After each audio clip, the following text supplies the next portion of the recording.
Mahal mo pa ba talaga ako? Tanong ko kay Jonas, mahal kita, kaya nga lahat ng alam ko na magpapasaya sa iyo. Ibinibigay ko, alam ko na mag-enjoy ka kasama sina Tito. Hindi ka magsisisi kapag sina Tito ang nandyan, kaya mahal kita. Alam ko na ikaw ang makakagawa ng ganun, ikaw ang alam ko na magbibigay ng memorabling araw sa kanila.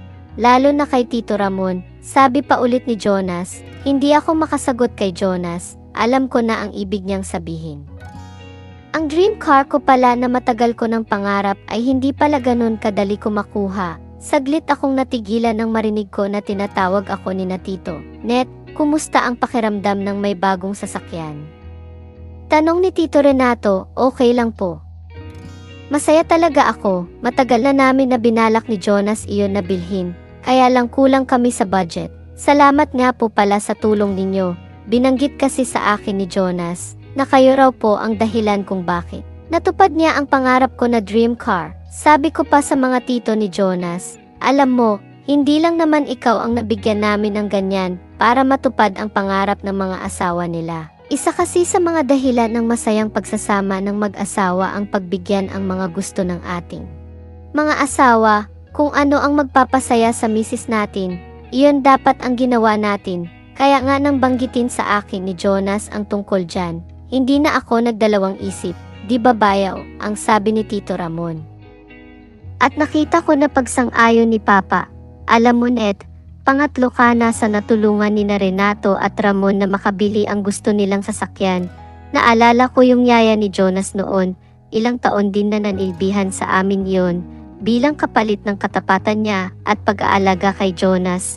Nang sabihin niya na gusto niya ng sasakyan para sa kanyang asawa, para hindi na mag-boundary ng jeep na pampasada, ora mismo, nagtulong-tulong kami na bigyan siya, tulad mo Net.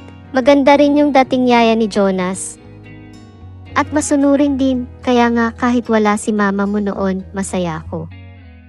Dahil may nag-aasikaso kay Jonas at sa akin, maayos namin na pinag-usapan iyon ng ina ni Jonas. Ang kwento pa ni Papa, ang ama ni Jonas, ako rin, yung kapatid ng misis ko na dalaga, gusto bumili ng motosiklo. Dahil mahilig sa mga biyahe na malayo, binigyan ko ng pambili. Sa ngayon iyon ang ginamit nila ng boyfriend niya. Sabi naman ni Tito Renato, kaya Net, wala ka dapat ipag-alala at lalong ipagpasalamat dahil normal na sa amin ang pagtulong. Lalo na sa mga kamag-anak at siyempre lahat. Kami masaya at enjoy sa aming ginagawa. Sabi pa ni Tito Ramon, lalo akong naguluhan sa mga kwento nila. Hindi ko man lahat maintindihan, isa lang ang natandaan ko, galante sila at mapagbigay. Pero ang tanong ko, ganito rin kaya ang sitwasyon ng mga binigyan nila, saka parang halos lahat yata ng tinulungan nila, parang lahat babae at sinasabi nila na maganda. Tanong ko sa aking isipan, wala silang pinipili na tulungan. Kahit yung dalaga na hipag ni Tito Renato at ang isa pa, si Ate Arlene, yung dating yaya ni Jonas, na kapag Christmas pumupunta dito sa bahay nila para makipasko. Ibig sabihin, nabigyan din ng papa ni Jonas si Ate Arlene. Sa bagay totoo naman na may hitsura ang dating yaya ni Jonas. Kahit na may 5 anak na ngayon, bakas pa rin sa kanya ang dati ng niyang ganda. Sabi ko pa sa aking sarili habang nakaharap ako kina Tito. Kung masaya ka ngayon, dapat celebrate na natin yan. Dapat hindi lang ikaw ang masaya, dapat lahat tayo happy. Dapat hindi masayang ang pagpunta namin dito. Ang sabi pa ni Tito Ramon, welcome sa kwentong masarap. Kung ikaw ay bago lamang na napadpad sa ating channel at nais mo ng ganitong mga content, huwag kalimutan mag-subscribe, mag-like at share ang ating mga videos. Maaari rin kayong mag-comment sa ating comment section. If meron naman kayong mga story na tulad nito, maaari ninyong isend sa ating email account na nakalagay sa ating description. Ngunit kung sa iyong palagay ay hindi nararapat sa iyo ang temang ito, huwag na lamang pong manood at scroll down na lamang. Maraming salamat. May sinabi na ba sa'yo si Jonas? Kausap namin siya ng mama mo, kanina lang. Okay na raw sa'yo ang lahat. Malaking bagay ang pagbibigay ng pakonsuelo na hindi lang basta pasalamat. Ang sunod na bisita ni Nabayaw dito, baka mga ilang taon pa ulit, kaya dapat sulit naman talaga ang dalaw nila, ang sabi ni Papa sa akin. Habang nakatingin din pareho, ang dalawang tito ni Jonas sa akin. Nabanggit po sa akin ni Jonas kanina, kaya lang hindi kami natapos ng usapan. Hindi ko kasi masyado maintindihan ang sinasabi niya. Medyo humina kasi ang internet, kaya paputol-putol ang salita. Sabi ko naman sa aking biyanan. Pero at least may ideya ka na kung ano ang gagawin? Sabi ni Papa, tumango lang ako, dahil alam ko naman na, kaya lang hindi pa ako nakakapagdesisyon. Dapat double celebration pala ngayon, para sa anniversary nila at para sa bagong dream car mo. Sabi ni Tito Ramon, paano yan? Mag-umpisa na tayo, para makarami tayo. Sabi naman ni Tito Renato, sabay tingin sa akin. Napatingin din ako bigla kay Tito Renato. Sa kanila kasing lahat, si Tito Renato ang pinakamalaki ang katawan. Nagtuturo daw kasi ito ng martial arts, kaya siguro maganda ang build ng katawan, hindi tulad ng Tito Ramon na mataba na, malaki pa ang tiyan. Habang tinitingnan ko sila, naalala ko si Kuya Alfredo, ang guard namin sa office. Ang mga sinabi niya sa akin, ang mga payo niya sa akin, na habang dumadami sila, akala mo masaya ka, akala mo nag-enjoy ka, pero hindi mo na napapansin na parumi ka na ng parumi at palubog ka na ng palubog, at ang isa pa dyan na mahirap, kung ang mismong taong pinakakatiwalaan mo at mahal mo ang magtutulak sa iyo sa kapahamakan. Hindi ka mahal noon, akala mo may malasakit sa'yo, akala mo, para sa iyo ang ginagawa niya, ang totoo, pang sariling interes niya at mga saliwang pag-iisip. Mga chat sa akin ni Kuya Alfredo na hindi ko talaga makakalimutan, hindi ko lang masabi sa kanya, na tama ang mga sinabi niya, kaya lang nang mapalingon ako sa aking brand new na sasakyan, napapangiti ako. Hindi ko maiwasan ang matuwa. Nandito na ang gusto ko, ang pangarap ko, kung susundin ko si Jonas, baka hindi lang ito ang matanggap ko, bukod kasi sa bagong sasakyan, gusto ko rin magkaroon ng sariling bahay, yung bang matatawag na akin talaga at nakapangalan sa akin, na ako ang masusunod sa bahay. Hindi tulad dito na nakikitira lang ako sa aking mga biyanan, at siyempre, dahil nakikitira, wala kang kalayaan na gawin kung ano ang gusto mo sa buhay. Minsan nga gusto ko matulog maghapon, lalo walang akong pasok. Kaya lang nahihiya ako sa mga magulang ni Jonas.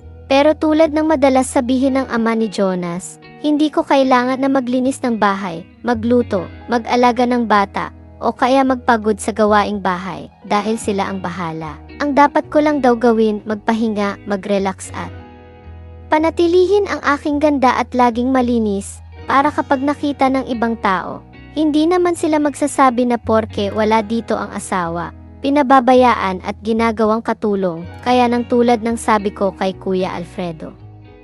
Buhay prinsesa ako sa bahay na ito, ready na ang kwarto, pinalamig ko na ng husto, kaya tara na, biglang sabi ni Mama, ang ina ni Jonas mula sa aming likuran, napaka-supportive naman talagang biyanan si ate, nag-effort pa talaga para sa amin. Sabi naman ni Tito Renato, alam ko na hindi na ako makatanggi dahil nandito na ito, huminga ako ng malalim at napapikit ako saglit, sabay naman ng hawak sa aking braso ni Tito Ramon, napakaswerte naman talaga ng pamangkin ko sa kanyang asawa. Kaya, hindi nakakapaghinayang nabigyan ng sasakyan, sabi pa ni Tito Ramon sa akin, habang nakatingin pa sa akin, doon ko naalala si Jonas, kailangan may maipakita ako na pruweba sa kanya, sandali lang tito. Kukunin ko lang ang cellphone ko sa kwarto, nakalimutan ko kasi, wag na mamaya na lang, sabi naman ni Tito Renato, si Jonas po kasi, gusto niya makita kayo sa video, paliwanag ko pa, kaya agad akong bumalik sa kwarto. Para kunin ang aking cellphone, doon nakita ko na maraming tawag sa akin si Jonas, parang mga 10 beses iyon, nagtaka ako. Hindi naman ganun iyon, mag-chat-chat lang yun, tapos, kapag hindi ako nag-reply, maghihintay lang iyon. Kaya tinawagan ko siya, pero hindi na sumasagot. Unattended na ang sabi sa telepono niya. Pero hinayaan ko na lang, bumalik ako doon sa pinag-iinuman na lamesa ni Tito at ama ni Jonas. Paglapit ko muli, umupo ako sa bakanting upuan nakaharap si Tito Ramon. Nakikita ko si Tito na parang gigil na, namumula ito. Parang anuman oras ay may sasabog sa kanya. Tito, okay lang ba kayo? Sabay hawak ko kay Tito, para kasing hindi nagsasalita at parang natigilan, lalo na nakaharap ako sa kanya. Bayaw, okay ka lang ba? Tanong naman ni Papa, ang ama ni Jonas, Kuya, huwag ka masyado gigil, isa pa lang yan, may pupuntahan pa tayo sa Cavite sa sunod na araw. Sabi naman ni Tito Renato, pero humawak sa akin si Tito Ramon. Parang naninigas ang mga kamay nito at higpit ang pagkakakapit sa akin. Kaya tumayo ako at niyugyug ko ang balikat. Tito, anong nangyayari sa'yo? Sabi ko pa, sabay tumayo naman ni Papa at Tito Renato. Nakita rin kasi nila ang nangyayari kay Tito Ramon. Net yung sasakyan, ihanda mo, inaatake sa puso si Bayaw. Utos bigla ni Papa sa akin. Agad naman akong tumakbo para kunin ang susi ng bagong sasakyan. Pinagtulungan na buhati ni Papa at Tito Renato si Tito Ramon na dahil sa katabaan, halos hindi nila maipasok sa sasakyan. Biglang nawala kung anuman ang nasa isip ko kanina. Ang mahalaga sa akin ay makarating kami ng hospital na agad naman inasikaso si Tito Ramon pagdating namin. Hindi lang pala basta maganda at masunurin ang manugang mo Bayaw, alerto din ito. Kung tumagal pa tayo, baka hindi na umabot ng buhay si Kuya Ramon, sabi ni Tito Renato habang nasa emergency room kami at naghihintay ng resulta.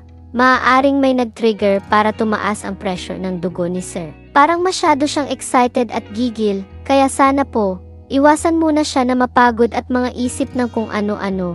Okay na siya ngayon, kaya lang, kailangan niya mag-diet dahil sa sunod na atake sa kanya, baka hindi na siya makaligtas. Ang paliwanag ng doktor sa amin, nakita ko kasi si Tito kanina, habang nakaharap ako, na iba ang gigil talaga. Para bang ngayon lang nakakita ng magandang at maamong babae, pero palaban pala, hindi siguro kinaya ang iniisip, kaya inatake. Pero sa isang banda, natuwa ako. Natigil ang inuman nila at nawala kung anuman ang nasa isip nila kanina. Nabaling lahat ang atensyon kay Tito Ramon, lalo na ang ina ni Jonas, na nagmamadali din akong pinauwi para ako muna ang magbantay sa anak namin at gusto niyang makita ang kanyang kapatid.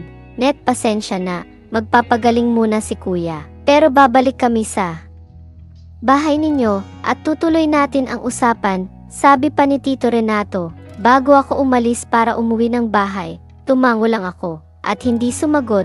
Bakit pala tumatawag ka kanina? Anong problema? Ang chat ko kay Jonas pagdating ko sa bahay. Akala ko kasi, kinalimutan mo na ako. Sabi ko manunood ako, may video ka na ba? Okay na ba? Ang mga tanong sa akin ni Jonas, dinala namin sa hospital si Tito Ramon, inatake sa puso, masyadong excited, reply ko kay Jonas, talaga, hindi na siya nakatapos, masyado mo yata ginalingan, ang swell naman ni Tito, mamamatay dahil sa kaligayahan at tuwa. Reply ni Jonas na parang natutuwa pa sa nangyari, walang ganun. Nagiinuman sila nang sumakit ang dibdib ni Tito Ramon, hindi na nga natapos ang iniinom nila. Reply ko muli kay Jonas, ganun ba?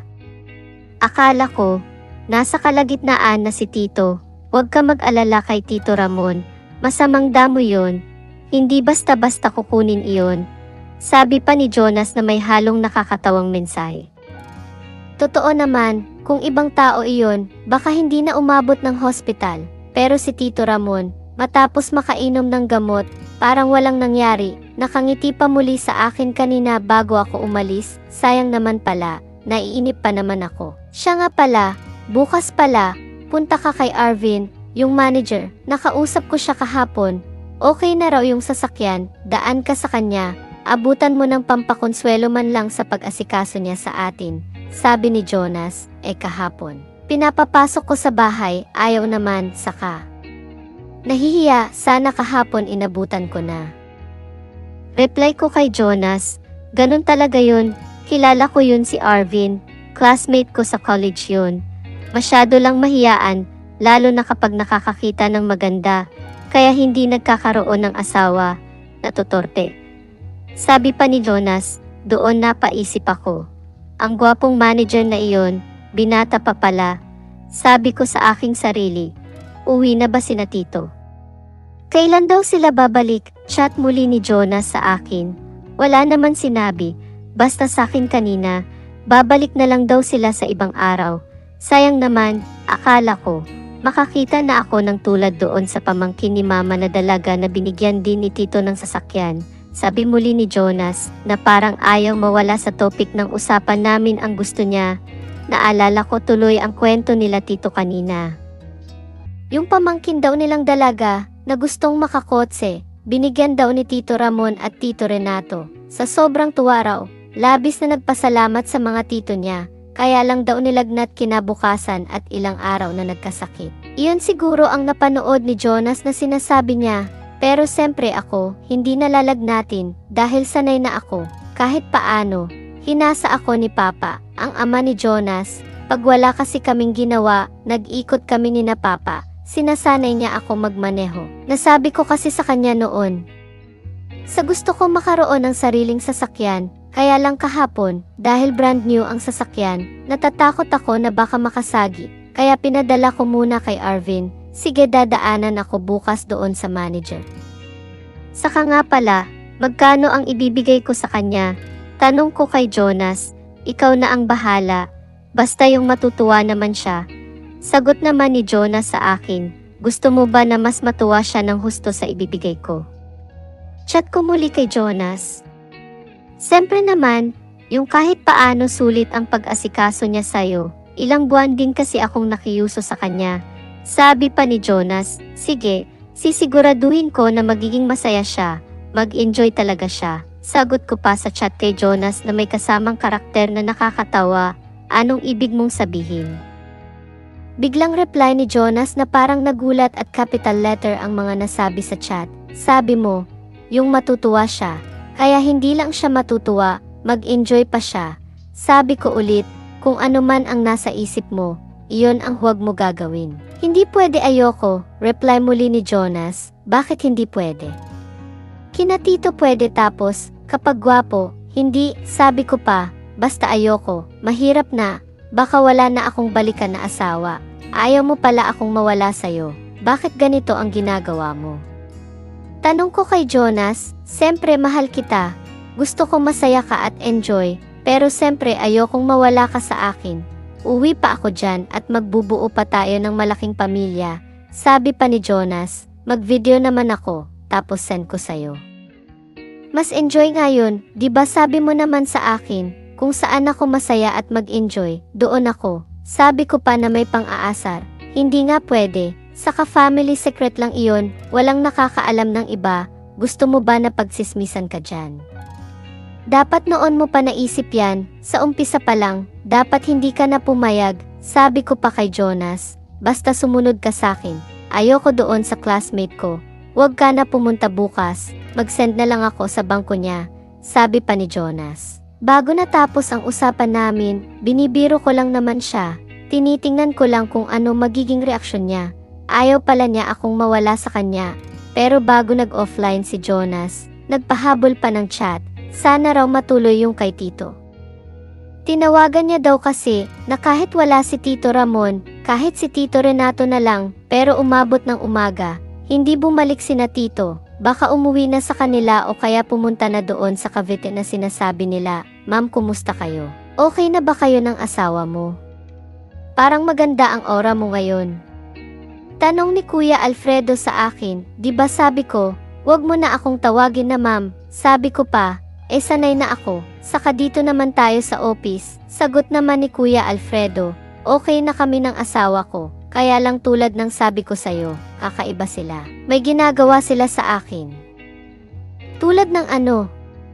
Maghinang tanong ni Kuya Alfredo, mamaya na, pag uwi natin sabay tayo.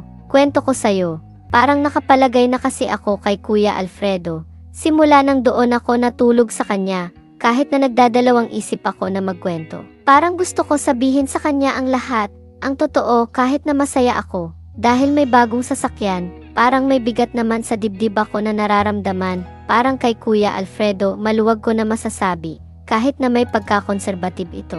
Bumalik na pala sa bahay ni na Tito.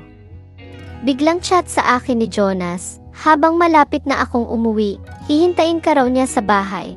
Okay na daw si Tito Ramon, sabi pa ni Jonas, ano ba talaga ang nasa isip ng asawa ko? Bakit gustong-gusto niyang pasalamatan ko ang mga kapatid ng nanay niya?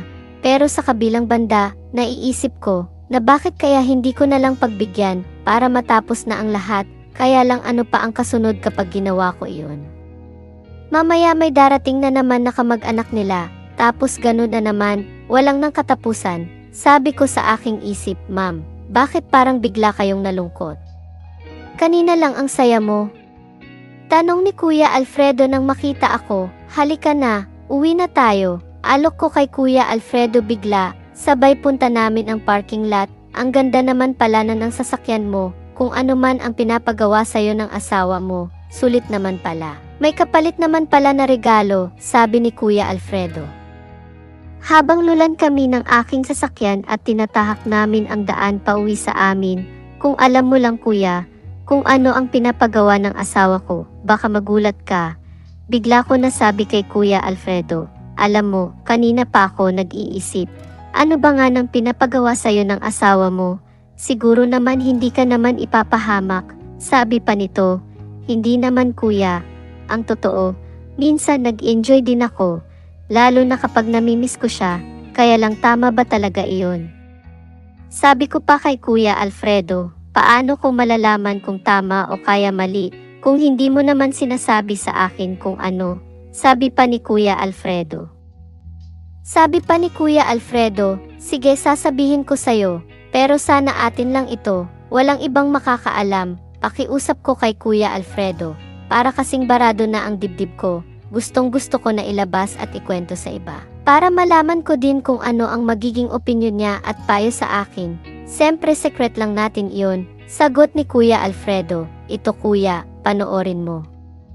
Sabay bigay ko ng aking cellphone kay Kuya Alfredo habang ako ay nagmamaneho. Unang tingin ni Kuya Alfredo, napakunot ang kanyang noo. Parang hindi niya makita masyado.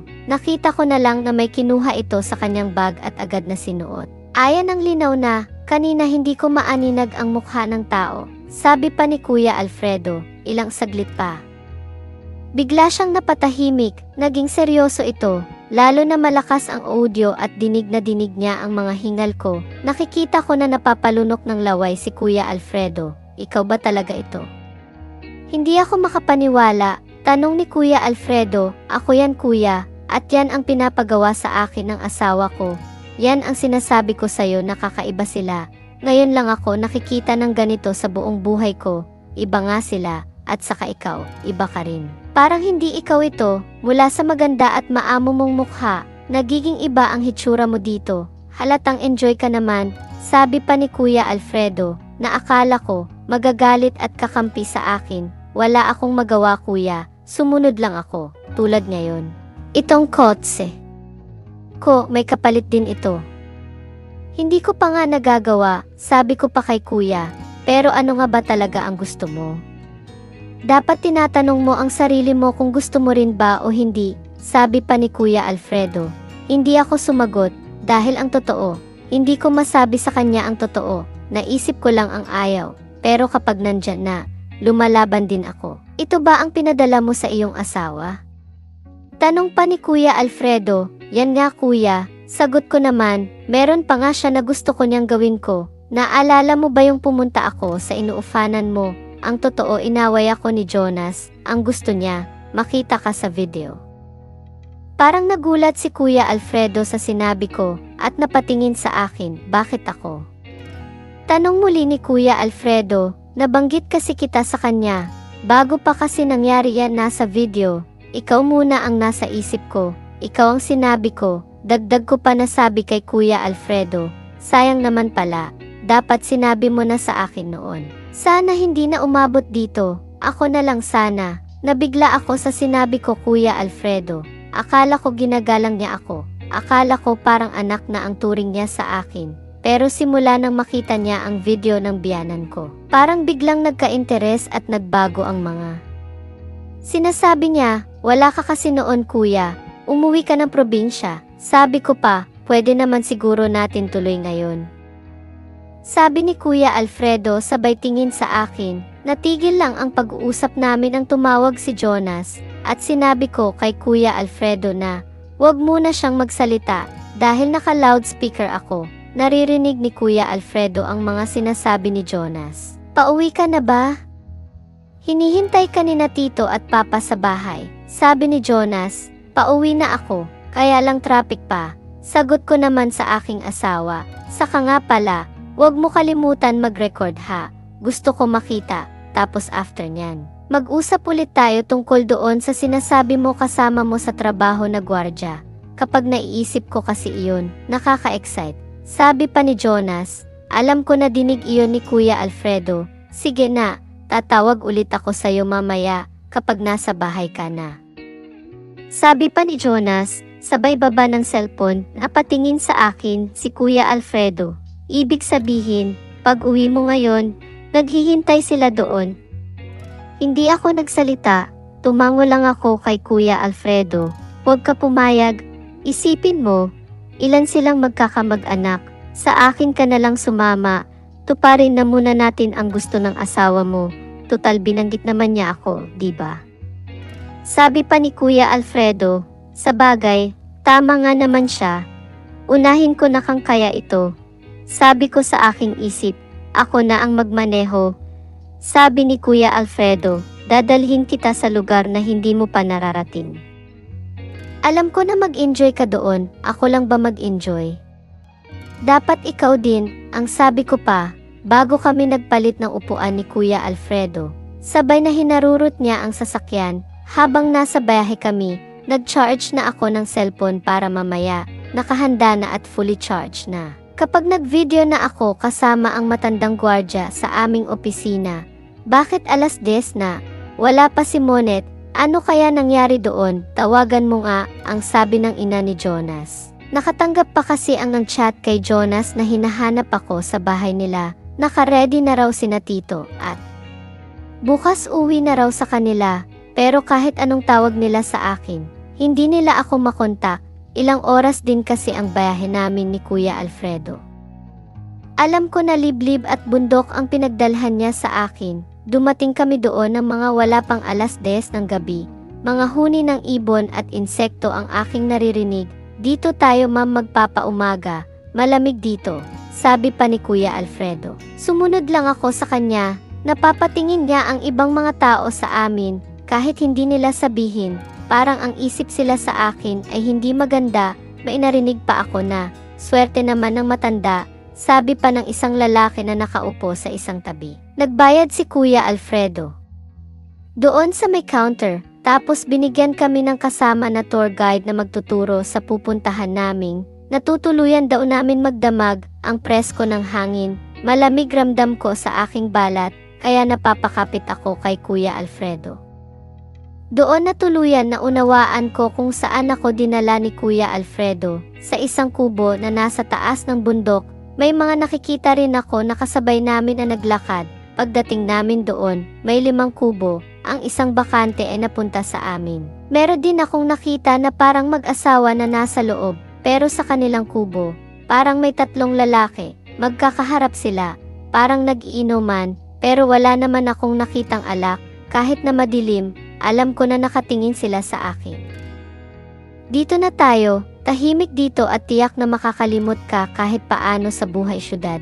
Sabi ni Kuya Alfredo, maliit lang ang kubo, sakto lang kaming dalawa, kaya bago ako humiga, nagtanggal na ako ng sapatos at pantalon. Habang si Kuya Alfredo ay nakita ko na nakaupo doon sa labas, Kuya, halika ka na, pasok ka dito, sabi ko pa kay Kuya. Dahil binuksan ko na ang cellphone at tinutok ko sa aming higaan, napatingin sa akin si Kuya Alfredo. Tapos pumasok na rin sa kubo at sinara na ang maliit na pinto.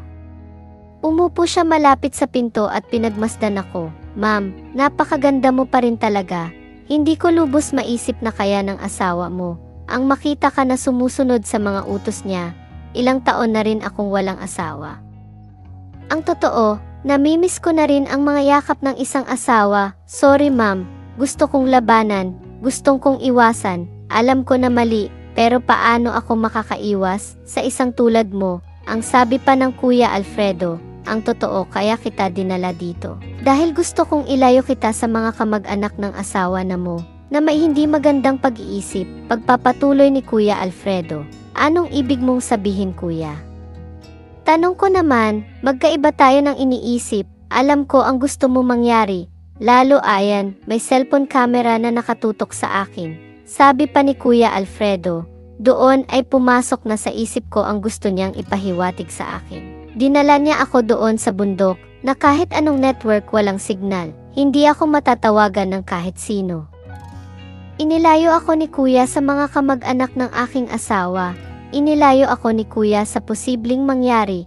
Iba pala ang nasa isip ko. Mali ang paghusga ko kay Kuya Alfredo. Magsasalita pa sana ako. Kaya lang pakiramdam ko, may nakatingin sa amin. Mga dahon lang kasi ng niyog ang dingding at may pailan-ilan na mga butas. Pakiramdam ko, may tao sa labas. Saglit din na tumigil si Kuya Alfredo sa pagsasalita. Binuksan niya ng kaunti ang pinto at sumilip ito. Pero wala naman siyang tao na nakita, wala na. Rin yung tatlong lalaki na nakaupo kanina doon sa may harap din ng kubo namin.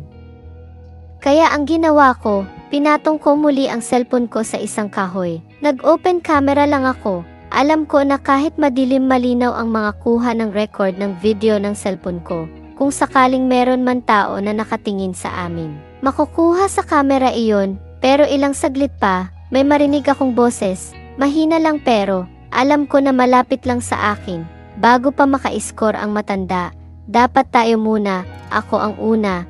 Sabi ng boses na narinig ko, alam ko na lalaki yun. Tumayo bigla si Kuya Alfredo, may kinuha siya sa kanyang bag na nakasabit sa may dingding ng kubo. Nakita ko na biglang kinuha ni Kuya Alfredo ang alam ko ay dala-dala niya araw-araw yun sa pagduty bilang gwardya.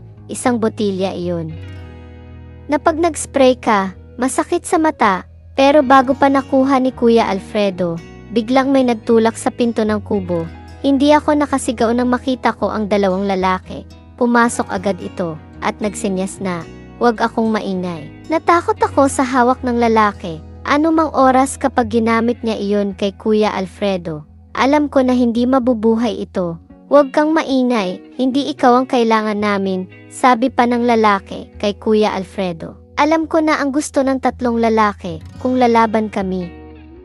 Alam ko na wala rin mangyayari, doon ay naisip ko si Jonas, ang aking asawa. Magandang eksena ito pag nagkataon.